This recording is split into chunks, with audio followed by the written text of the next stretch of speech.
Bienvenue à toutes et à tous. Merci de nous rejoindre dans Soir d'info ñu àndaat rek ba 20h45 waxtaanee actualité waxtaanee it yeneen ponk yoo xam ni tànn nañ ko rek indil leen ko ñu mën ko teg fii du ci nekk rek ak ay gan bu ko defee rek ñu wër cee mën a jëlee njàngat du ñàkk nag dinañ ci teew bu baax a baax ci li nga xamante ne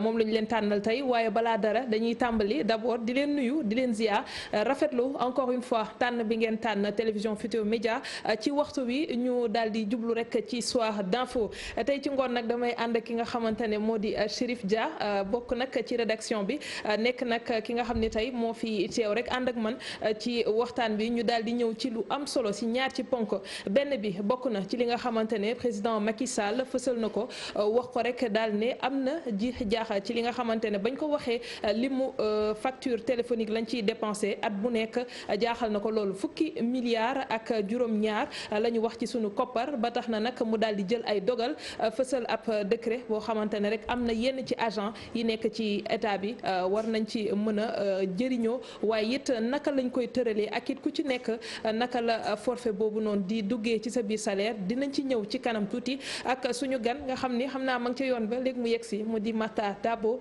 jiite syndicat national bi ëmb cadre ak employé yu administration publique dina fi teew ci kanam tuuti bu ko defee ñu wëyal waxtaan bi dinañ ñëwit ci li nga xamante ne moo di xibaar yi moo xam ci wolof ak it ci français ci kanam tuuti lay doon suñu ñaareelu gan di docteur Cheikh Tidiane Dièye avenir Sénégal bi ñu bëgg bokk it ci plateforme aar li ñu bokk lu waral nag teewaayam fii di manifestation boo xam ni ñu ngi koy waajal ci biir dëkk bi yëpp nag li ko tax a jóg rek mooy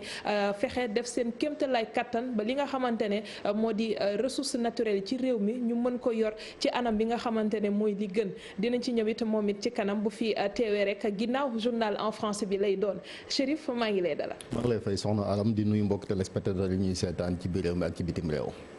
jërëjëf nañ ko waxee rek du ñàkk ñu ñëw si kanam waaye bu ñu taxawee gis lu mel ni président de la république ba mu fi nekkee léegi ba jublu sax si ñaareelu mandat am doo ngay constaté ni facture téléphone bi diis na ba mu war cee mën a am taxawaay ndax loolu du wane ni rek ba tey ñun suñu njiit yi fañ leen doon xaar ba tey des na. waaw loolu dëgg la te jàpp naa ni muy càmbar boobu nga xamante ni njiitu réew mi def na ko ci mbiram de manière générale li mu bëggoon li tubaab naan réduction du train de vie de l'État c'est pas la première fois mu wax ko. parce que sànq bi ñu doon xool ci document yi ñuy xool déjà premier conseil des ministres bi nga xamante ni Macky Sall moo ko présidé en tant que président de la République ñu koy doog a fal. en 2012 c'était le 12 avril 2012. donc un jeudi à l'époque c'est Abdou Mboye qui était le premier ministre déjà foofu lañ defoon diagnostic bi xool ne état bi maanaam des fois pasar bi bari na ci yenn yi muy téléphone bi comme ni nga ko waxee. muy ci li nga xamante ni mooy daamar yi di oto yi nga xamante ni agent administration bi ñu koy jëfandikoo mais également ba ci sax ay location maanaam li naan maison conventionnée yi nga xamante ni état des fois du jël ay bâtiment boppam tabaxal ko wante day louer boo xoolee direction yu bari à l'époque ay direction ay ministères yu bari da ngay xool fii ci Ndakaaru doon ko doon kii boo ko xoolee déjà mu sàkk woon ci premier ministre déjà mu jël ci ay matukaay demoon nañ sax ba ci tukki yi ñu ne nan xoolaat nu ñu resserré mbir yi maanaam ministre yi bu ñu tukki sax duñ demati ci ay business class maanaam fi nga xamante ne moo gën a bakkane ci avion yi xool yooyu yëpp waxoon nañ ko mais on s'est rendu compte que ci cette première année yooyu dara defuñ ko ci woon bon il a fallu que ñu réélire ko mu doog a jël matukaay yi nga xamante ni xëy na moo tax tey ngay débat ci question boobu te buñ doon xool tey question yi nga xamante ni moom la doon xool moom laa doon wax sànq ci wàllu documentation rek da ngay xool ni kon am na effort yu bëri yoo xamante ni kon des na peut-être xëy na volonté politique amu ci mais aussi njiit bu fekkente ni da nga ne lii bëgguma ko daanaka ñetti at yi juróom-ñaari at parce que à l'époque premier mandat bi 7 ans la ngay xool loolu lépp daanaka defuñ ko ci donc muy loo xamante ni kon je pense que c'est très compliqué bii nag bon il est passé à l'acte comme ni ñu koy waxee nii bon on pense que cette fois-ci di xool yeneen yi nga xamante ne comme li nga wax sànq nee nga ndaama da nga ko wax rek may ree parce que ñu si bëri xëy na duñu xam lan la ñu ci mel ni ndaw yi mais ci wàllu oto yi wax nañ jafe-jafe mais am na courant am na internet du ñàkk comme ni nga ko waxee ne ci fan yi di ñëw dinañ jëlit ay matuwaay jëm ci fànn boobu mais ndax loolu waruñu ko njëkkee ci doxalin yi ci kilifa yi li ma bëgg a wax foofu mooy ci ndorteel ga bu président di taxawal lu mel ni gouvernement day faral di joxe benn lim boobu noonu naam équipe bi nga xamante ne moom lay njëkk a fësal moom la ñuy gis mais lu fan yi di gën a avancé nga gis ñenn ñi ñu dugal leen ci ay poste ci ruq yeeg ruqaar yi moo xam biir présidence wala feneen loolu tamit xel du ko mun nangu si koo xamante ne dafa jug ne dafa bëgg a wàññi li nga xamante ne noonu la nguur gi di doxee ak di dépenser jiital li nga xam ne mooy askan mi mais pas jiital seen bopp. loolu mooy li nga xamante ni mooy politisation bi loolu aussi mënut a ñàkk fi Sénégal d'habitude dans toute l'histoire dañ ko mës a nemmeeku maanaam kun fal boo ñëwee déjà da ngay cëral ñi nga xamante ni ñoom ñoo la doon jàppale def militants yi nga daal di leen di mosal ñoom it comme ñoom ñoo doon ànd ak yow ba ngay def opposition et cetera moom moo tax même ci recrutement yi da ngay xool yenn direction yi fii ci Sénégal bu fa ay mission d'audit demee dañuy nemmeeku ne la ñu jël cëb lim day bëri te ñooñu amuñ sax compétence ba ngir daal di exercer emploi boobu boo xoolee wax nañ ko fii ci yenn direction yi mën nañ fay citer sax fu mel ni ay kudd da naan directeur bu ñëw da ngay recruter lu bëri port autonome de Dakar et cetera ak yeneen i direction yoo xamante ni ku fa ñëw da ngay gaawantu daal di jël say militants et cetera loolu nag moo waral problème boo xoolee sax même ay ministre conseil da ngay xool président déjà bu fekkante ni gouvernement bi kese la ñuy siège ci conseil des ministres ay 30 la ni mat mais boo ci boolee nombre de ministres conseillers ay ambassadeurs itinérants ak yeneen i poste day dem ba ay centaines de personnes yoo xamante ni même sànq bi ni xool décret bi nga xamante ni moom moo waral waxtaan wi on s'est rendu compte que ñooñu ñëpp ku ci nekk da nga daa utiliser téléphone soxna Aram te wàññi gi xëy na sénégalais bu ñu déggee ñu ne kii wàññil nañ ko léegi lii lañ koy jox par weer ci salaire am lañ koy dugal da ngay yéemu sax ne par exemple 300 000 moom laa doon wax ni salaire ci dépendre ci poste ba nga xam ne moom ngay occupé mat na salaire la bon fii Sénégal bu ne mat na salaire ça veut dire que wàññi nañu mais kooku kan ñaata la daan utiliser ci wàllu téléphone. c'est ça la bonne question maanaam koo xamante ni nee nañ désormais 300 000 la na wax bu fekkee ne ministre d'état nga wala ngay ministre 300 000 donc bu dee magistrat yi am na ñoo xamante ni dem nañ ba ci 200 000 ñii am nañ ay 50 000 et cetera da nga naan kon avant décret bi di génn ñu ne way dañuy réduire facture téléphone état bi ñoom ñaata lañ daa jot loolu mooy la vraie question moo la woon yàq gi parce que 17 milliards quand même comme ni nga ko wax sànq day lu bëri ci téléphone kese ci jamono joo xamante ni technologie avancée nañ ba nit ñi ngi utiliser yeneen application pour wàññi sax facture yi par exemple boo jëlee kaaw sénégalais de l'extérieur yi li daa fay ci téléphone ak léegi ay application yoo xamante ne bëgguñoo def publicité mais on le sait léegi moom la ñu utiliser ak seen i parents di ci communiquer on s'est rendu compte que def na économie ci ñoom boo xamante ne xëy na dugal nañ ko feneen pourquoi pas état bi nga xamante ni moo ëpp doole am fi agence de l'informatique de l'état ñu koy wax ADIE le directeur on a vu ils ont essayé de faire des efforts ci wàll woowu mais ba léegi des na waaw mu des na kon ci xarala yu bees je pense que il faut que administration bi comme ni ñu ko waxee mu gën a moderne modernisation boobu nag dafa laaj ay mesures yoo xamante ni dafa takku rawatina ci volonté politique mu bañ a nekk rek ci ay effet d'annonce parce que bu yàggee populisme lay nu rek je pense que bu fekkente ni dañ la fal li ñu xaar ci yow mooy nga jël mesures yooyu parce que koppar yooyu 16 milliards de francs CFA ci réew moo xamante ni da nga ndóol ñenn ñi am jafe-jafe faju éducation baa ngi nii mbënd maa ngi nii et cetera xajoon na fenn on espère que buñ ko économiser dinañ ko dugal ci yeneen fànn yoo xamante ni xëy na dina gën a jariñ askan wi parce que askan wi buñ falee njiit loolu la ñuy xaar ci moom mu gën leen a taxawu am yërmande ci ñoom mu bañ a nekk rek dépense yoo xamante ni daanaka égoïsme sax lay nuroo bu fekkente ni administration bi lim bu néew la ci Sénégal aki moo koppari réew mi Sénégal bi gën a sonn baykat bi et cetera jotul ci koppar yooyu je pense que c'est un problème boo xamante ni très sérieux parce que boo xamante ni aussi scandale la sax ngay dégg yenn koppar yoo xamante ni benn élite rek moo koy aki moo au détriment quand même de la majorité. doon na baax tamit ñu xam xaalis boobu noonu 17 milliards la ñu wax waaye lan lañ ci économiser parce que bu ñu ko réduire it ku ci nekk xam nañ la ñuy wax mais bu fekkoon par exemple ci chiffre rond bi dañu naan ñu 6 milliards lañ ci dugal la ca des temps la te loolu noonu dañ koy jébal njàng bi wala faju bi wala dara donc loolu dina baax tamit dina gën a gindi askan bi ñu xam ni kat dogal bi nga xamante ne kilifa gi jël na ko lii la jural askan bi leneen lii loo xamante ne ci man am na solo mooy ñu tàggat ñi nga xam ni ñoo nekk ci administration parce que lu ñu mën a teg mesure bu fekkee nit yi waajaluñ leen ndax it nag am diplôme bi wala am expérience benn bi taxul yenn saa it nga am melokaan bi nga xam ni moom la ñuy xaar ci biir administration te loolu baax na ñu bëri bàyyi ci xel. muy lu am solo te président bi boo xoolee sax rencontre bi nga xamante moo amoon jam ñaajoo ci weeru août bii ñu génn bi mu defee diagnostic wax na ko ne désormais sax bu ñu recruter nit yóbbu ñenn ñi ci ENA ñu gën leen faa tàggat ñu gën a déjà jiital li nga xamante ni moom mooy intérêt général réew mi parce que moo tax am présence ki nga xamante ni mooy syndicaliste bi am fi solo parce que voilà parce que boo xoolee gis nga day ñoo xam ne bu problème amee rek ñu ne nañ augmenter salaire yi et cetera li ko waral mooy maanaam disparité bi nemmeeku ci li nga xamante ni mooy administration bu Sénégal ñenn ñi ñuy am ay indemnités yoo xamante ni kawe na trop di am ay logement de fonction di am ay véhicules de fonction te ñi ngi yéemu ci téléphone bi mais oto yi daamar li ngay bañ a dégg moo ëpp encore 300 et quelques milliards de francs CFA yoo xamante ni état bi daf ko jël pour jënd jëndee ko ay oto yoo xamante ni da ngay gis koo xamante ni day dawal tuuti rek mu paan mu gaare nga dem fu mel ni ay DMTA et cetera fa ni gaare matériel état bi nga gis ay oto yoo xamante ni bu dee Sénégalais lambda bi moom mën na cee kurkur yi déjà parce que day oto boo xamante ni màggatut mën na jëriñ leneen et cetera muy loo xamante ni kon yàq la li ko waral nag mooy maanaam absence de contrôle ak li nga xamante ni kon moom mooy fulla gi nga xamante ni ñin fal ngir ñu teg bët loolu defoon ko moom moo waral kon lu waay neex def te je pense que ce n'est pas ça suñ bëggee développer ak émergence bi ñu wax je pense que am na yenn yoo xamante ni duñ ko nangu mais comme li nga wax noonu bay sa weewu tànk nan ko commencé ci nga xamante ni ñoom ñooy autorité à commencer par le président de la République même parce que booy joxe leçon aussi je pense que sa bopp nga ko war a njëkkee parce que yenn saa yi nga gis cortège yu njiitu réew boo xamante ni bu la rombee bu benn oto jiitoo balaa beneen ba derrière ba ay quelques minutes la et cetera yu bari je pense que yooyu aussi day loo xamante ni c'est pas bon ci réew moo xamante ni aussi dafa laaj sutura maanaam décence ci wàllu nit ñi parce que bu dee yàlla daa may doole aussi del sóoraale ñi nga xamante ni xëy na amuñ ko.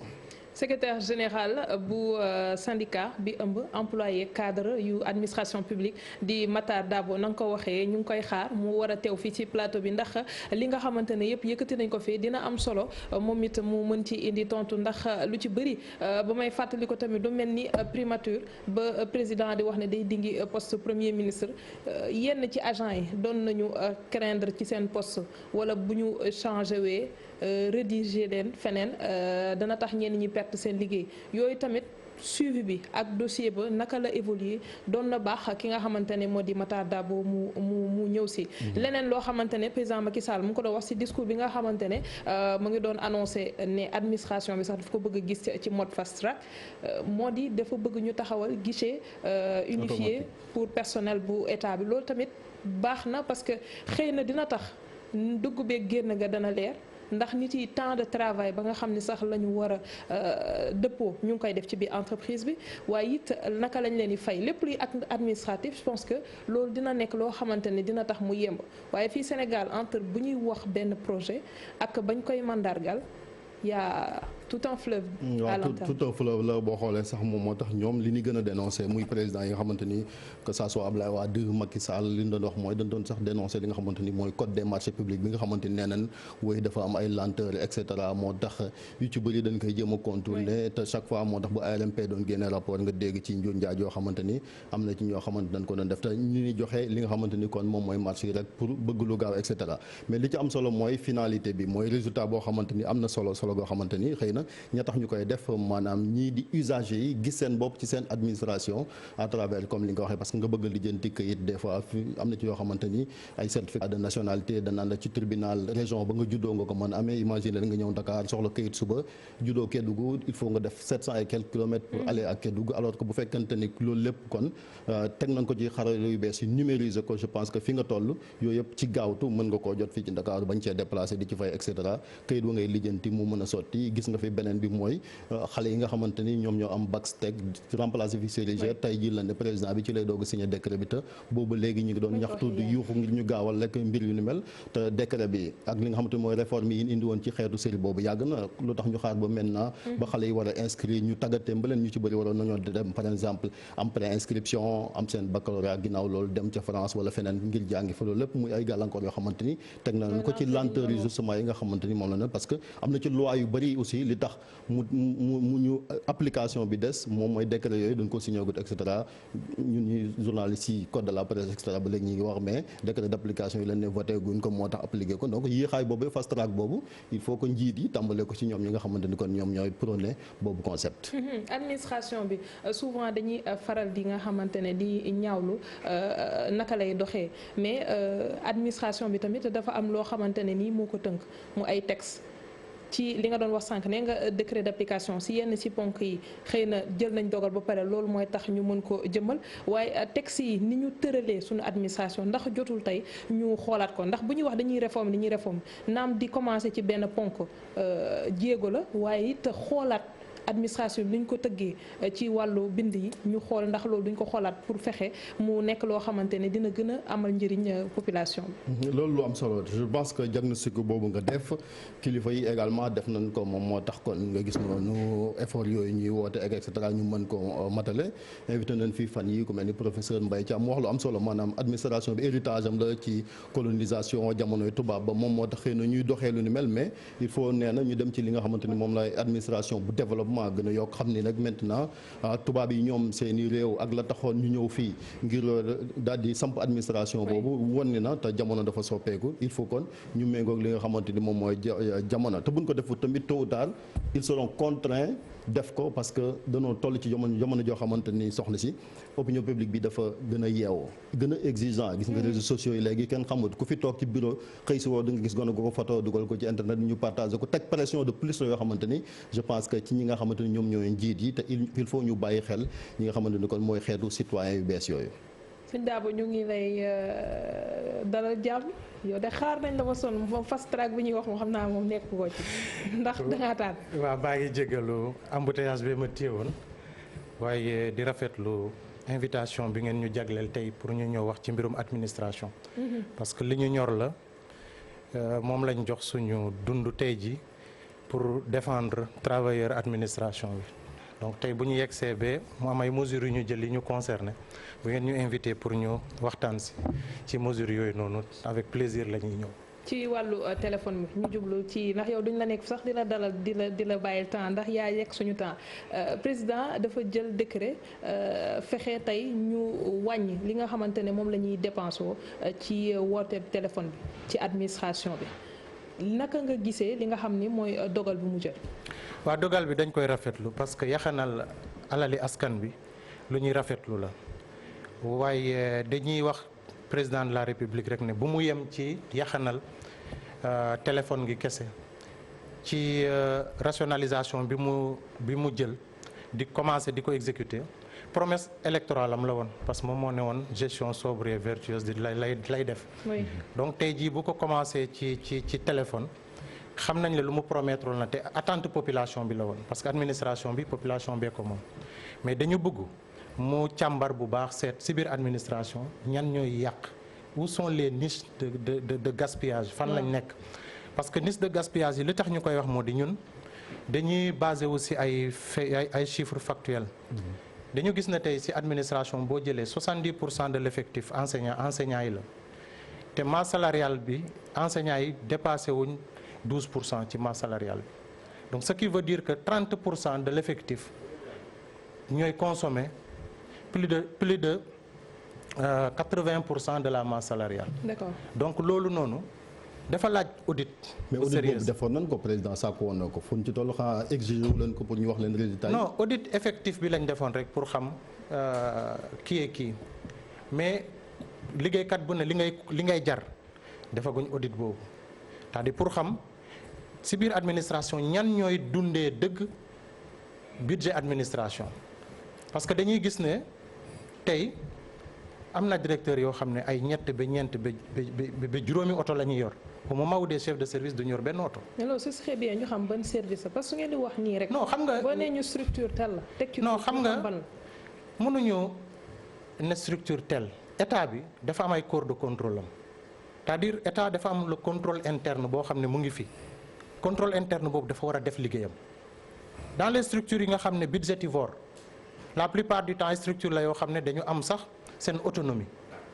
au niveau de l'administration état bi dafa am contrôleur financier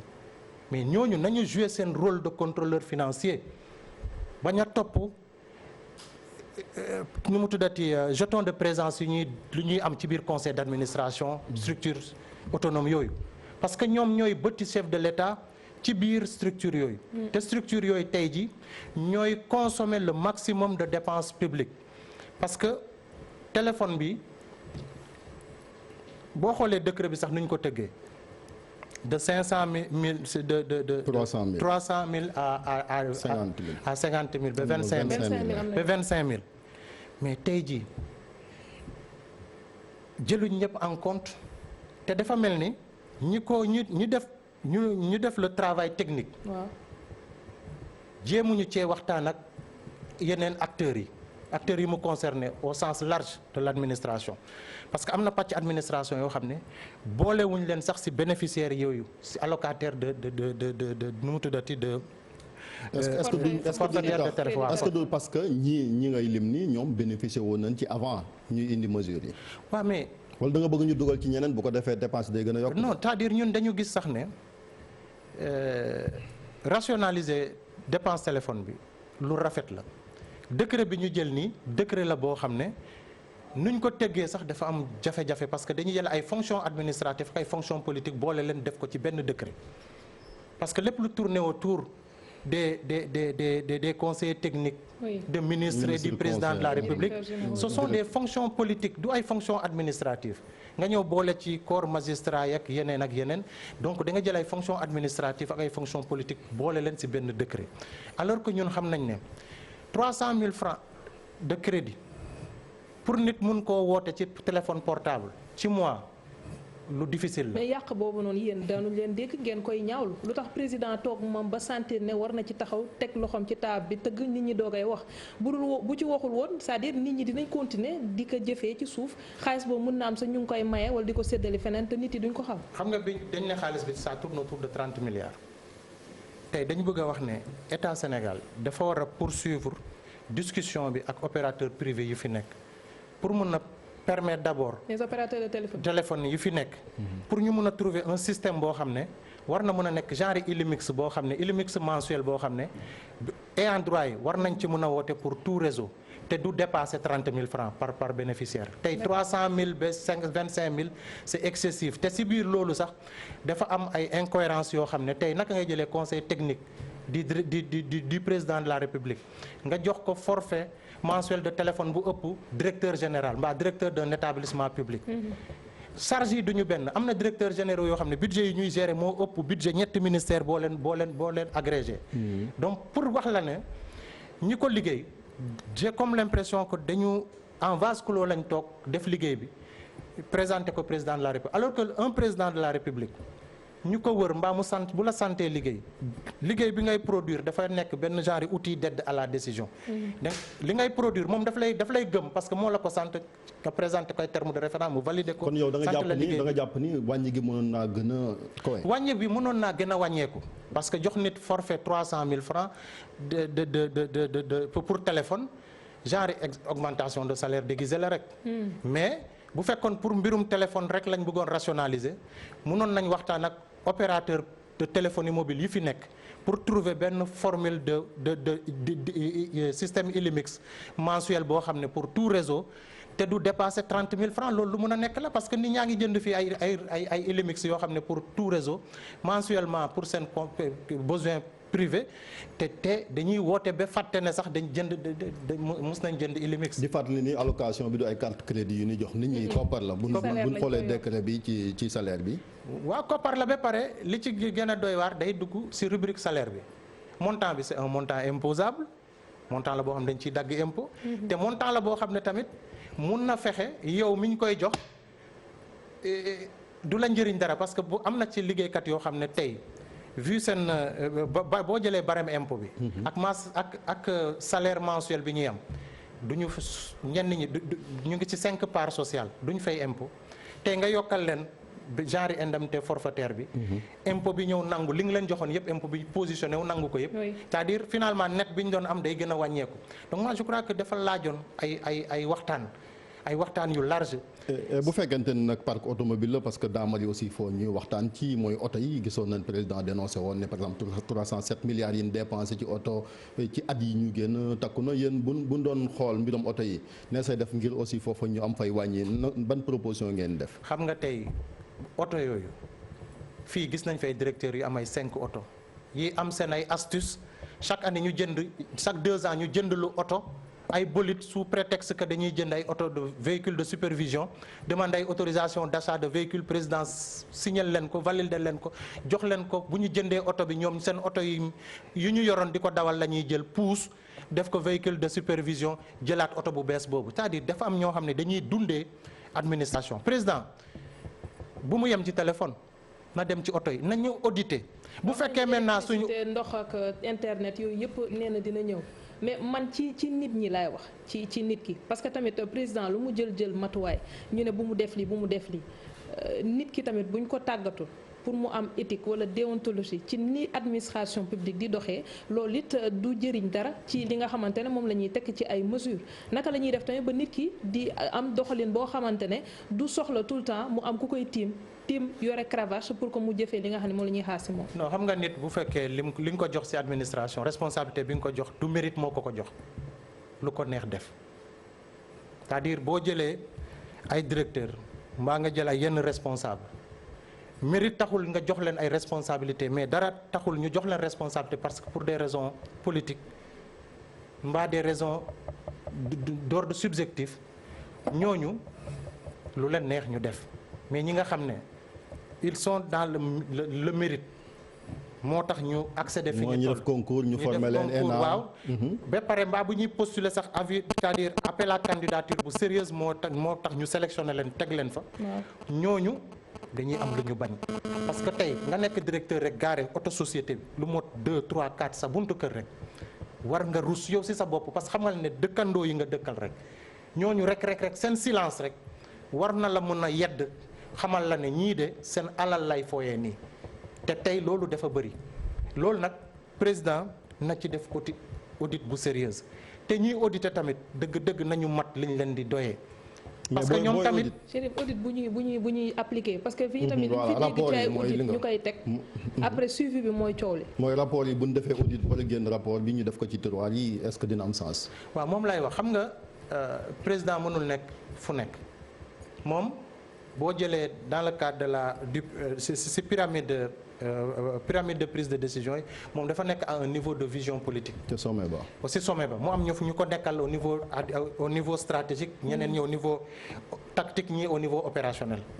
mais ñi nga xam ne kenn ku nekk fi ñu la teg boo nekkee au niveau stratégique li la war mooy nga war a doxal sa mission de supervision yi correctement produire les rapports fidèles à la réalité yeggee ko chef de l'État boo dénaturer rapport yi président puisque moo la nommé teg la fa daf lay wóolu ba jusqu'à preuve du contraire donc saa yu ñooñu matul liñ leen di doyee xamal ne ñooñu noonu ñu ngi porter un préjudice énorme à l'État du Sénégal et à la population te président nit la rek dafay mën a wóolu ay collaborateurs am mais tey jii si collaborateurs am yi ñoo war a tax toog xool seen diggante ak yàlla xam ne sur 15 millions de population ou bien 16 millions d'habitants au Sénégal ñu jël la ci yow tànn la tabb la jox la responsabilité da nga war a mat responsabilité boobu tey jafe-jafe yooyu la ñu am nag nit ñi tàggat bi des na nit ñi tamit tey liñ leen di jox pour ñoom yeneen critère a tax ñu jox leen ko mais du critère mérite pour poste bi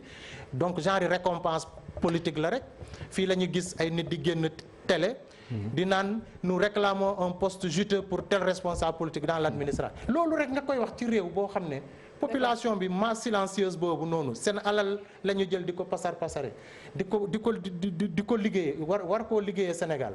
ñenn ñi ñoom ñuy mbaboor di taaxuraan di naan nañ leen joxal seen benn responsable un poste juteux ça pose problème. Très bien dinañ ñëwaat ci moom ci kanam tuuti dañuy dem seetaan pub daal di dellusiwaat.